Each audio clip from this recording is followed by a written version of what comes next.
Le Barça, une machine à réussir. Oui, le Barça est une machine à réussir. Entre les jeunes de la Masia, un entraîneur exceptionnel, un mercato finalement très très bien ciblé, des joueurs qui sont en concurrence à des bons postes et des talents comme Dro qui apparaissent comme ça ainsi, mais c'est un talent parmi tant d'autres vu la Masia. Ben écoutez les gars, c'est l'heure de répondre à vos questions. Donc je réponds à vos questions et je réponds à mes questions.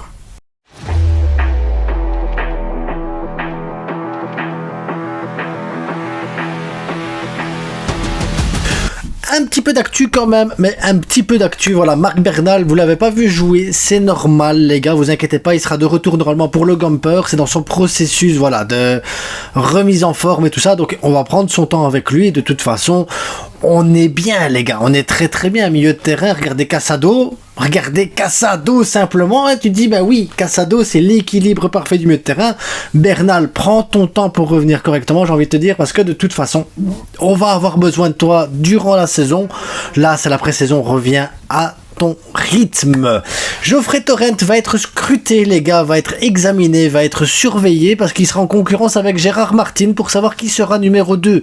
Alors, moi j'ai envie de te dire Geoffrey Torrent voilà directement, mais il faudra faire attention à ça, c'est les courses progressives, les sorties de pressing, le QI football, le QI pour les centres, ça veut dire la puissance et la qualité des centres, la lecture des mouvements dans l'espace et tout ça doit être scruté. Alors aujourd'hui, oui, Geoffrey Torrent a fait un excellent match, mais je tiens à attendre de voir la montée en puissance de Geoffrey Torrent pendant justement cette pré-saison, pas avoir un truc qui démarre tout de suite au niveau de max et après derrière voilà ça diminue tout doucement ou parce que les autres sont en train de monter de niveau et que lui il stagne. Donc ça va être quelque chose qu'il va falloir surveiller pendant le tournoi.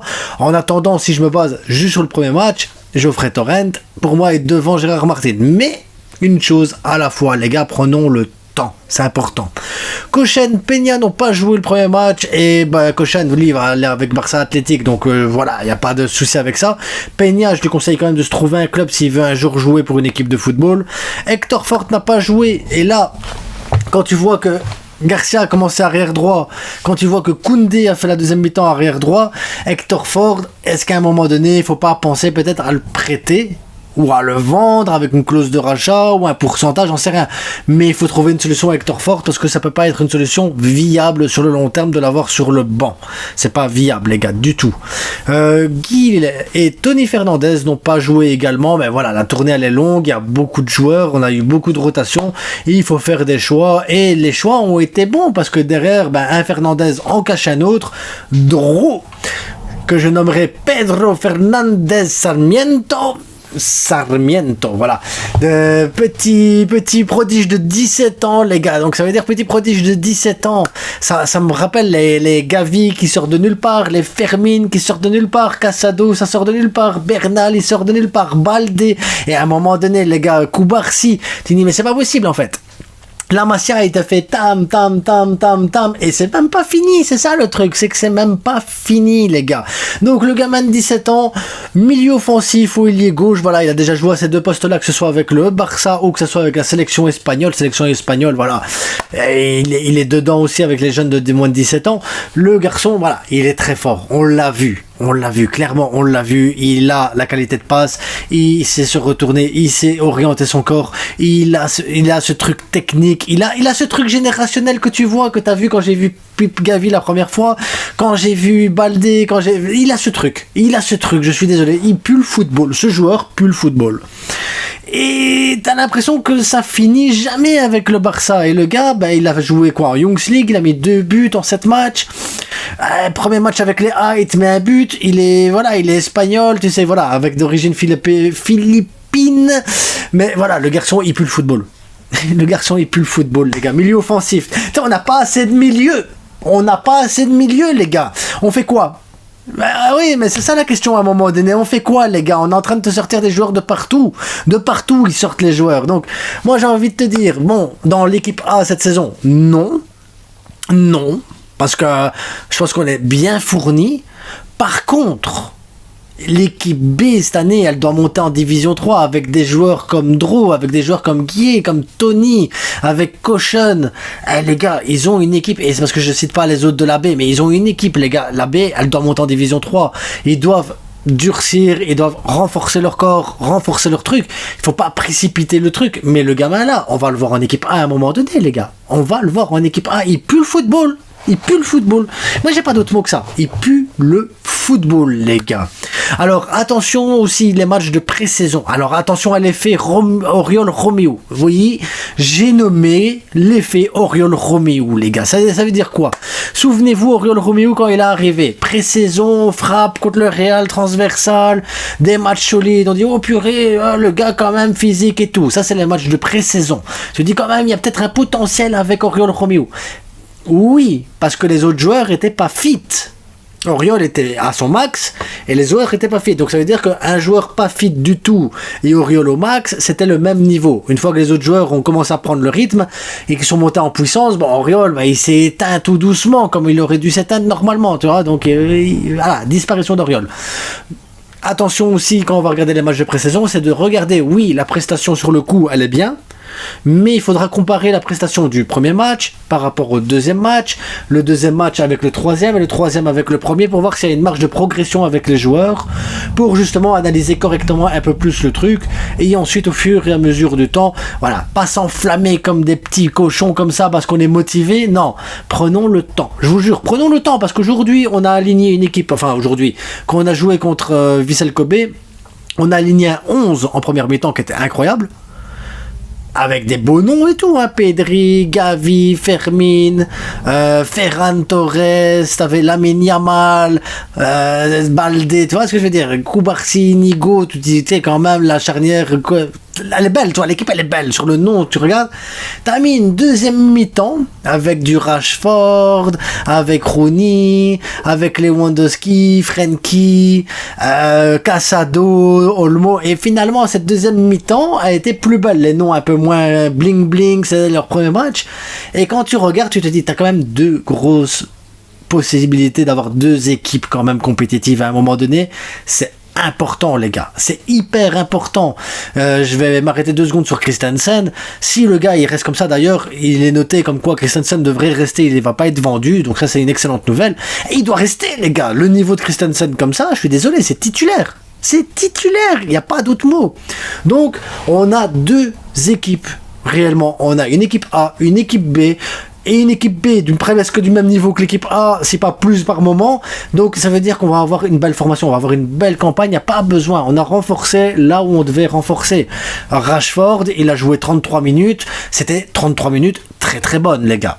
Très très bonnes les 33 minutes. Franchement, le pressing, le contre-pressing, les retours défensifs, il lève la tête avant de faire la passe, il regarde le jeu, il a le quick-foot. Maintenant, comme j'avais dit, un petit ajustement, manque de rythme et tout ça, ça fait qu'il y a des petits déchets, ce qui est logique, mais en soi, il apporte énormément. Et de l'autre côté, Rooney,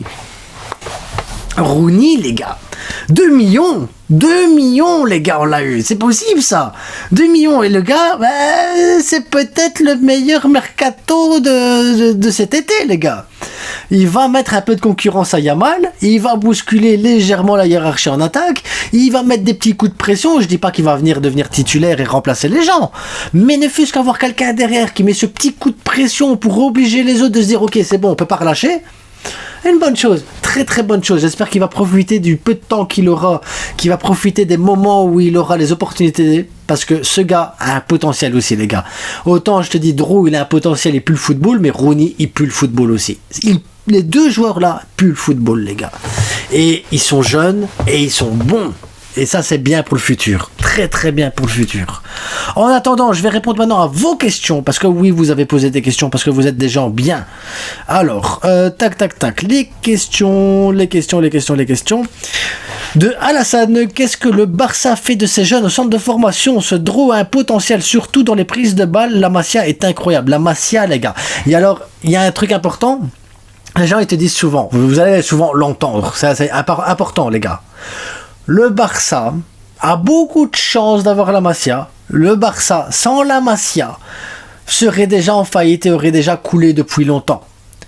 Si le Barça aujourd'hui, les gars, s'en sort grâce à la Masia, c'est parce qu'on a mis en place un système qui fonctionne. Et ce système qui fonctionne, beaucoup de clubs n'ont pas réussi à le mettre en place. Beaucoup de clubs ont essayé de copier. Beaucoup de clubs ont tenté des choses et n'ont pas réussi. Si aujourd'hui le Barça est en capacité de le faire, c'est parce qu'on a mis les moyens. C'est pas de la chance. C'est du travail, les gars. Donc oui, on a la chance d'avoir la Masia, mais parce qu'on a fait en sorte d'avoir la Masia. On a mis des choses en place pour l'avoir. Et aujourd'hui, on ressort avec une qualité incroyable. Et ça, c'est pas de la chance, les gars. C'est pas de la chance. Pas quand c'est autant. C'est pas possible. Quand c'est autant, c'est pas possible. De temps en temps, tu dis, ouais, il sort du lot. Mais là, c'est toutes les saisons, il y en a un ou deux. Toutes les saisons. On attend l'année prochaine pour le suivant. C'est qui le suivant? Marcelin Brou qui me dit la frite, Dro doit jouer avec Frenkie et Pedri car sous pression il a été fabriqué avec les mêmes germes. Ouais, non, il sort, le gars il sort du moule, madame. Il pue le foot, j'ai pas d'autre mot, il pue le foot, les gars.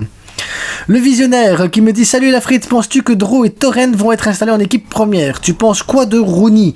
Alors je pense que Torrent, il y a concurrence avec Gérard Martin, donc ça c'est vraiment quelque chose qu'il faut analyser et Flick prendra la décision finale de toute façon.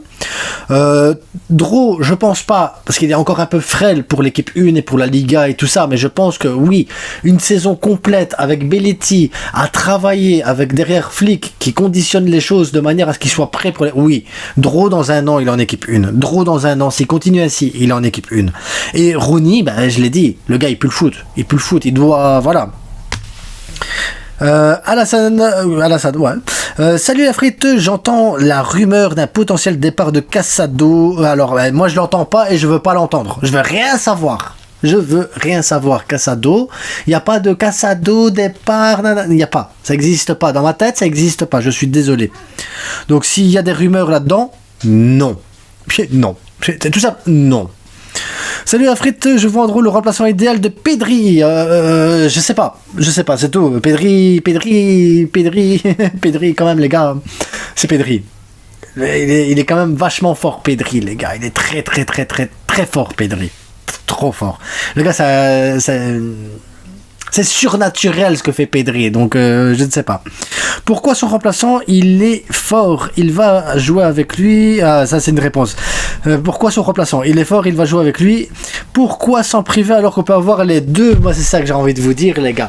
À un moment donné, est-ce qu'on doit se priver de joueurs? Est-ce qu'on doit dire lui c'est le remplaçant de lui? Est-ce qu'on peut pas mettre lui avec lui? Est-ce qu'on peut pas profiter de tous ses talents? Mettre 22 joueurs sur le terrain et profiter, kiffer un petit peu le Barça les gars, c'est ça qui compte.